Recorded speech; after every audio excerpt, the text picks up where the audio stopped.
For decades, the United States Air Force has been the undisputed king of the skies. With a budget larger than most countries' entire militaries and a fleet of stealth fighters that can strike before a radar even blinks, the USAF is the gold standard of power projection. But in the Persian Gulf, a different kind of power is rising. It's not built on stealth jets or multi-billion-dollar carriers. It's built on asymmetric mass, from the first ever combat hit on an F-35 to a drone program that has rewritten the rules of modern warfare.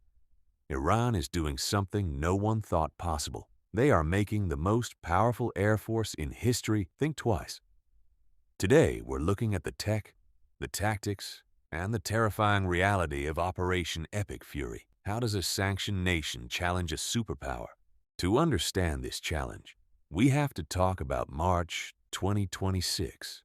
For years, the F-35 Lightning II was considered ghosts in the machine, virtually invisible.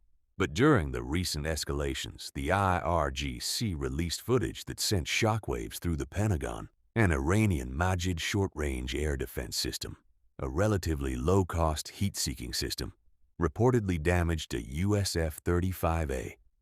While the jet survived and landed safely, the invincibility shield was cracked. The Majid doesn't rely on radar, which stealth is designed to beat. It uses passive infrared guidance.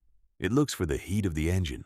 In the narrow, congested airspace over the Gulf, Iran is proving that high-tech isn't always high survivability.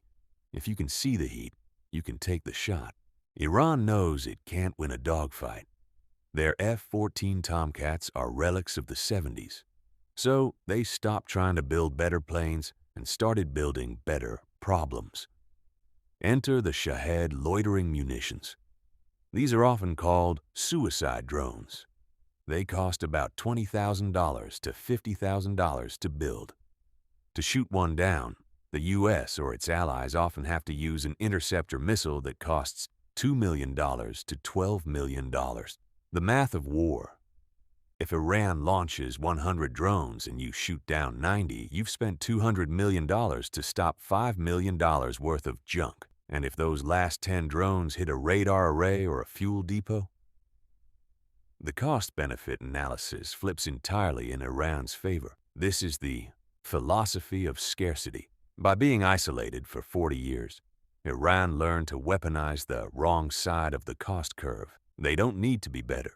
They just need to be more numerous than your magazine capacity. But it's not just drones. Iran has developed one of the most dense integrated air defense systems, IADS, on the planet. They've reverse-engineered Western tech and improved on Russian designs. Systems like the Bavar 373 claim to rival the Russian S-400, capable of tracking targets up to 400 kilometers away. And there's a new player in the shadows, China. Recent reports suggest that Beijing has been sharing Chinese eyes, satellite intelligence and Beidou navigation systems with Tehran. This gives Iranian missiles the precision they once lacked, allowing them to target U.S. bases in Qatar or Bahrain with terrifying accuracy, even while under heavy electronic jamming. In early 2026, we saw the largest U.S. military buildup since 2003. Two carrier strike groups, the Gerald R. Ford and the Abraham Lincoln, moved into the theater. The U.S. strategy, Operation Epic Fury, aimed to dismantle Iran's missile capability in one massive blow.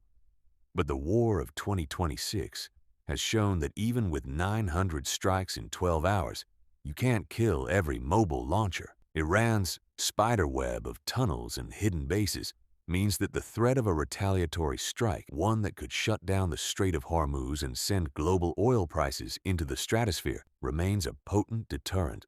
So, can Iran challenge the U.S. Air Force in a total head-to-head conventional war? No, the sheer weight of American steel would eventually prevail. But that's the wrong question. The real question is, can Iran make the price of victory too high for the U.S. to pay? Between the Majid hitting a stealth fighter and the swarm drones bankrupt in air defense budgets, the answer seems to be a resounding yes. The skies are no longer a one-way street. What do you think? Is the era of the $100 million fighter jet coming to an end in the face of $20,000 drones? Let us know in the comments.